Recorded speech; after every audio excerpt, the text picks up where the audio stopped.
दोस्तों, मैं अमित शास्त्री निरंतर आपसे चर्चा कर रहा हूँ हिंदी व्याकरण के उन महत्वपूर्ण प्रश्नों पर जो आपकी परीक्षा के लिए बहुत ही महत्वपूर्ण हैं। इसमें व्याकरण और काव्य शास्त्र के मिक्स प्रश्न लेकर के आ रहे हैं और आप लोगों के माध्यम से बहुत पसंद भी किया जा रहा है।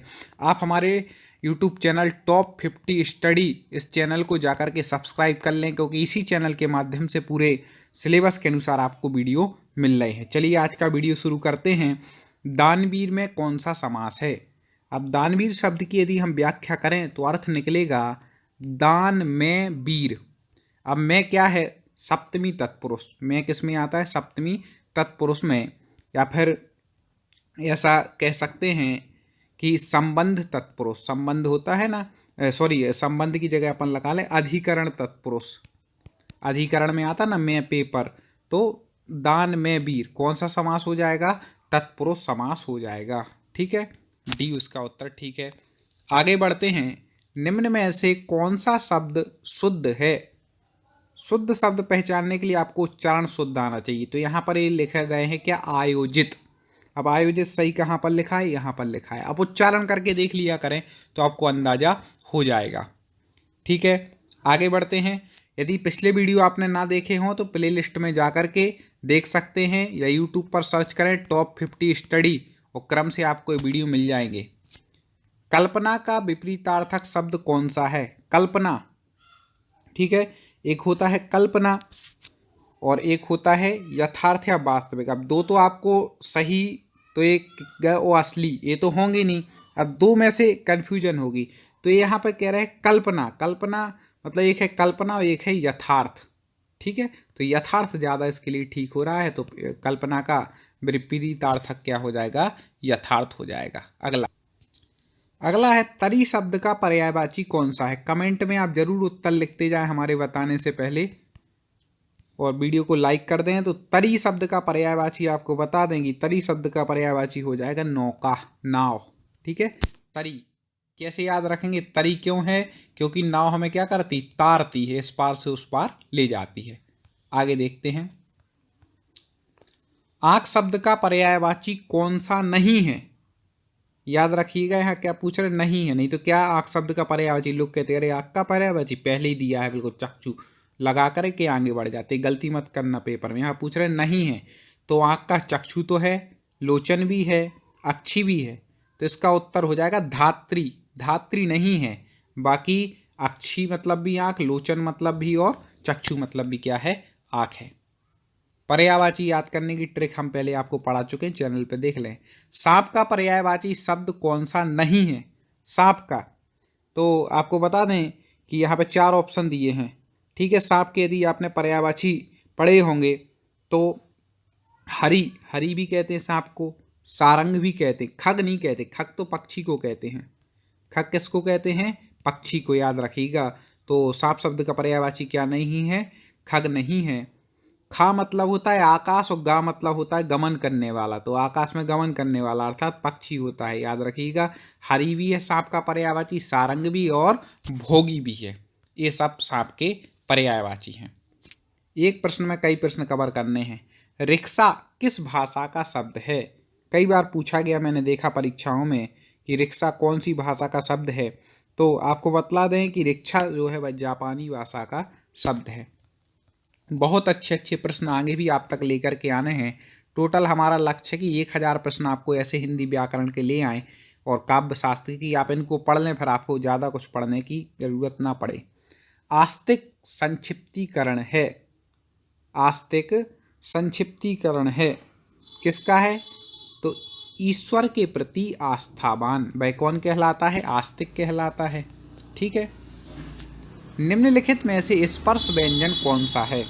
मैंने आपको बताया था का से लेकर के माँ तक, मतलब कचट तक पूरे का, खा गा घा हिंगा चाचा जा जा यहाँ, ये सब क्या कहलाते हैं? 25 वर्ण होते हैं।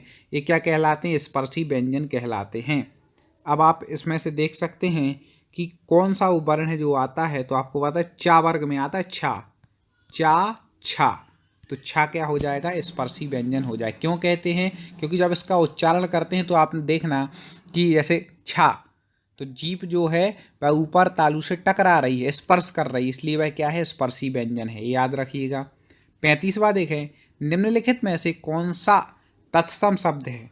तत्सम हम पहले भी बता चुके हैं कि जो शब्द संस्कृत से हिंदी में आए लेकिन वैसे ही उच्चारित होते हैं, लिखे जाते हैं जैसे संस्कृत में थे, उनको तत्सम कहते हैं, और जो बदल जाते हैं वो तद्भव कहलाते हैं।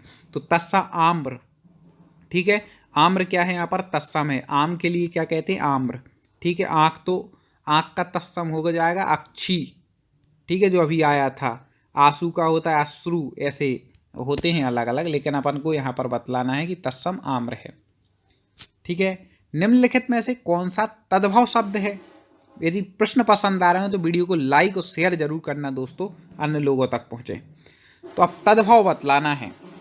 अब देखिए, तद्भव शब्द की आपको बात बतला दें तो इनमें से जो तद्भव शब्द पूछा गया, कोआ, ये तो तद्भव है भैया, कोआ। तो कुत्ता भी तद्भव है, क्योंकि स्वान बोलते, कोयल भी तद्भव है। तो ये सभी क्या हो जाएंगे? तद्भव शब्द ही हैं, इसमें तत्सम नहीं है। आगे, का उच्चारण स्थान है, ठीक है। का कंठ, याद रखिएगा, ये डायरेक्ट आप बोल के भी देखेंगे ना, का, तो सीधे कंठ से आवाज निकल रही, जीभ कहीं नहीं टकरा रही है, ठीक है। का सीधे कंठ से, तो का क्या हो जाएगा? कंठ। हमने पूरा बताया भी था, का वर्ग होता है वह पूरा कंठ से ही उच्चारित होता है, ये भी याद रखिएगा। अगला देखें, निम्नलिखित में से कौन सा शब्द पुल्लिंग है? अब पुल्लिंग यदि अपन को सोचना है तो सबसे पहले एक बार तो शब्द का बोलना आना चाहिए, उसका प्रयोग करना आना चाहिए कि हमें शब्द का प्रयोग कैसे और कहाँ पर करते हैं।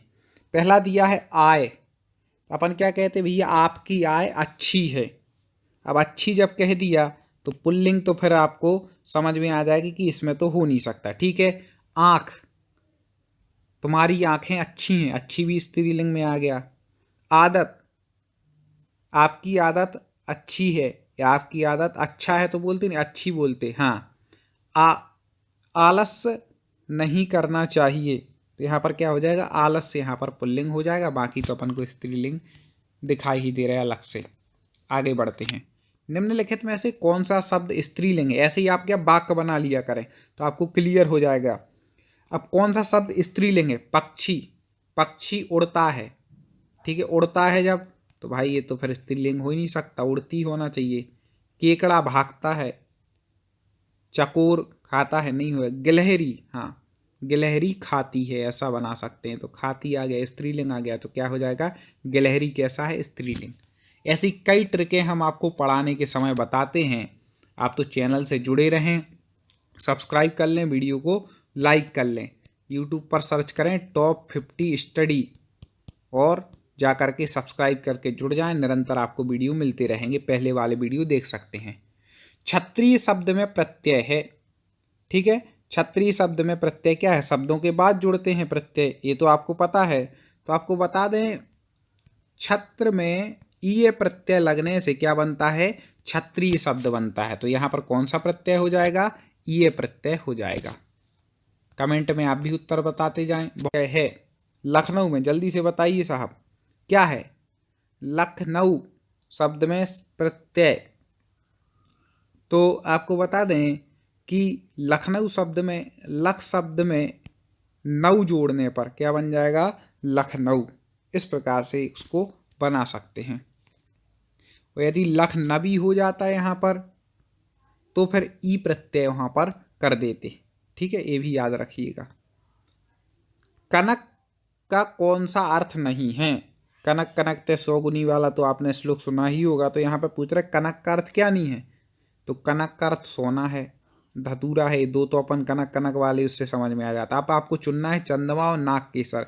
तो आपको बता दें, चंद्रमा नहीं है कनक का अर्थ, नाग केसर तो है, ठीक है। तो इसका उत्तर हो जाएगा चंद्रमा। बाकी कनक के अर्थ क्या है? एक सोना है, एक नाग केसर, एक धतूरा है, ये 3 अर्थ हैं। आगे बढ़ते हैं, चुनाव में नेता लोग पानी की तरह रुपया बहाते हैं, इस वाक्य में पानी का क्या अर्थ है?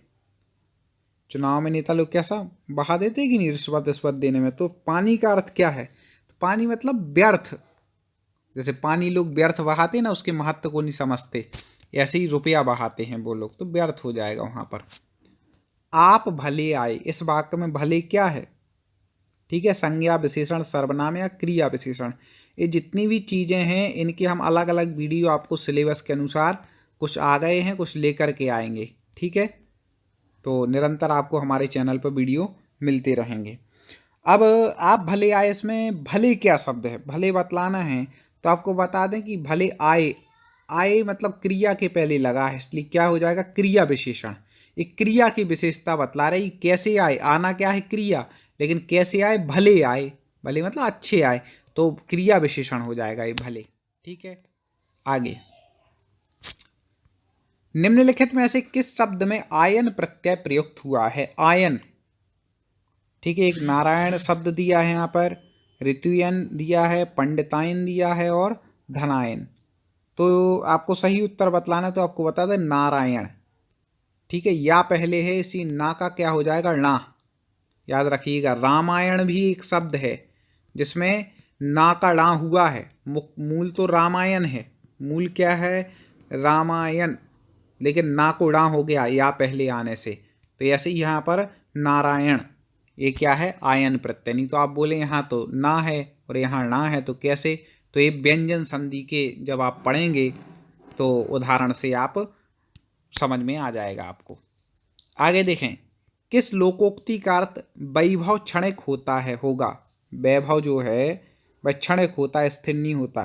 तो ये कौन सी लोकोक्ति के अनुसार यह कहा गया है, सांच को आँच नहीं, ये नहीं, अधर गगरी छल कर जाए, ये भी नहीं, पांचों उंगलियां बराबर नहीं होती, ये भी नहीं उतना परफेक्ट बैठ रहा। डी देखें, 4 दिन की चांदनी फिर अंधियारी रात, मतलब 4 दिन की चांदनी होती फिर तो अंधियारी रात आती है। मतलब अपन नहीं कहते भी ये बहुत ज़्यादा वैभव है, लेकिन कोई ठिकाना नहीं है, तो यही हो जाएगा डी।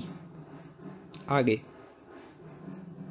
5-7 की लकड़ी एक जने का बोझ, लोकोक्ति का क्या अर्थ है, बहुत कठिन कार्य होना नहीं, असंभव बड़ी शर्त नहीं। हाँ, ये चौथे नंबर पे दिख रहा है, मिलकर काम करने से कार्य, कठिन कार्य भी सरल हो जाता है। ठीक है, क्या था कि 5-7 की लकड़ी एक जने का बोझ, मिलकर के काम करते हैं तो बड़ा काम भी आसान हो जाता है। काव्य में कितने रस माने जाते हैं, ये तो सब पे बनना ही चाहिए। यदि आप हिंदी व्याकरण साहित्य पढ़ रहे हैं तो आपको बता दें कि काव्य में 9 रस माने जाते हैं। मेला आंचल कई बार पूछा गया है, किसका उपन्यास है, मेला आंचल किसका उपन्यास है, तो आपको बता दें फणीश्वर नाथ रेणु जी का आंचल है मेला आंचल। ठीक है, तो रेणु जी का आंचल, फिर मेला आंचल किसका उपन्यास है, फणीश्वर दास जी रेणु जी का, याद रखिएगा। ठीक है, या ऐसे लगा सकते हैं याद करने के लिए कि फणीश्वर नाथ जी जब रेत मतलब रेत में खेल रहे थे तो उनका आंचल कैसा हो गया, मेला हो गया। ऐसे भी याद रख सकते हैं, ट्रिक है, कैसे भी याद रखें। अंग्रेजी शब्द ड्राफ्टिंग का भारत सरकार द्वारा स्वीकृत हिंदी अनुवाद होगा, जल्दी से बताइए कमेंट में। और पिछले वीडियो ना देखे हो तो प्लेलिस्ट में जा कर के वो ज़रूर देख लेना आप, क्योंकि बहुत ज़रूरी है आपका पहले के वीडियो देखना। ठीक है, टॉप 50 स्टडी पर पूरे वीडियो लाइन से उपलब्ध हैं, आप पूरा देखें। तो फणीश्वर नाथ रेणु जी का अपन पढ़ लिया। अंग्रेजी शब्द का ड्राफ्टिंग का हिंदी अर्थ क्या होगा, जल्दी से बता दीजिए, A B C या D। तो आपको बता दें ड्राफ्ट मतलब प्रारूपण। ठीक है, प्रारूपण इसका उत्तर ठीक हो जाएगा। आपको प्रश्न हमें उम्मीद है अच्छे लग रहे होंगे, पसंद आ रहे होंगे। आगे ऐसी वीडियो और मिलेंगे, चैनल को सब्सक्राइब कर लें, वीडियो को लाइक कर लें। अगले वीडियो में पुनः मुलाकात होगी। जय हिंद।